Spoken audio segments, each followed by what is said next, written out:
एक और ऐतिहासिक किस्सा लेकर।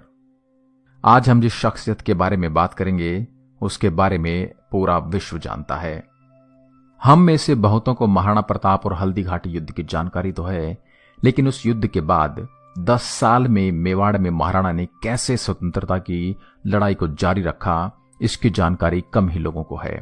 वास्तविकता में हल्दी घाटी का युद्ध महाराणा प्रताप और मुगलों के बीच हुए कई युद्धों की शुरुआत भर था।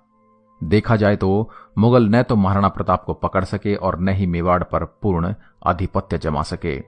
यूं तो हल्दी घाटी के युद्ध के बाद मुगलों का कुंभलगढ़, गोगुंदा, उदयपुर और आसपास के ठिकानों पर अधिकार हो गया था, लेकिन इतिहास में दर्ज है कि 1576 में हुए हल्दी घाटी के युद्ध के बाद भी अकबर ने महाराणा को पकड़ने या मारने के लिए 1577 से 1582 के बीच करीब 1 लाख सैन्य बल भेजे।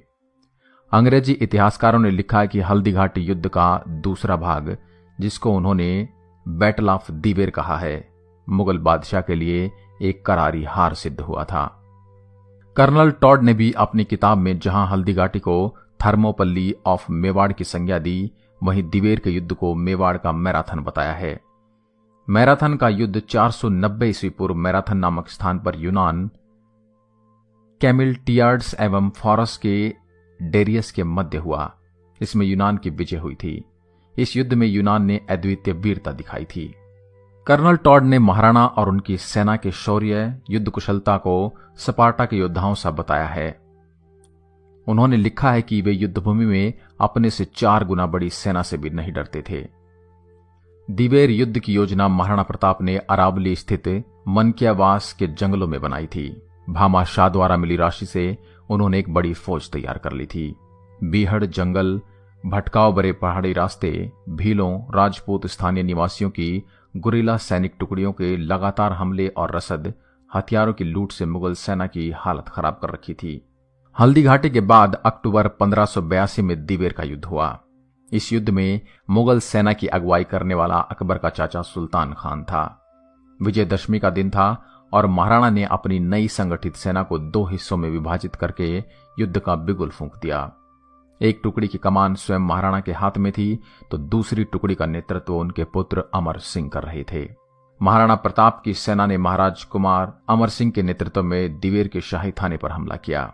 यह युद्ध इतना भीषण था कि प्रताप के पुत्र अमर सिंह ने मुगल सेनापति पर भाले का ऐसा वार किया कि भाला उसके शरीर और घोड़े को चीरता हुआ जमीन में जा धंसा और सेनापति मूर्ति की तरह खड़ा का खड़ा रह गया। उधर महाराणा प्रताप ने बहलोल खान के सिर पर इतनी ताकत से वार किया कि उसे घोड़े समेत 2 टुकड़ों में काट दिया। स्थानीय इतिहासकार बताते हैं कि इस युद्ध के बाद यह कहावत बनी कि मेवाड़ के योद्धा सवार को एक ही वार में घोड़े समेत काट दिया करते हैं।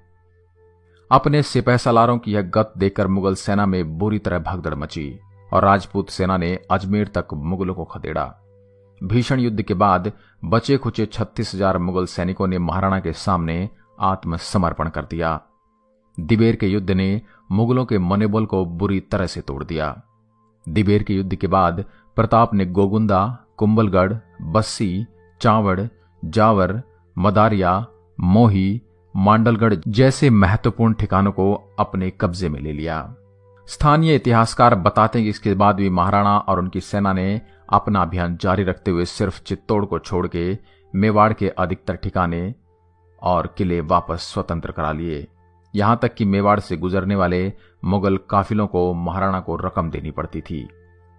आशा करता हूं यह विजय गाथा आप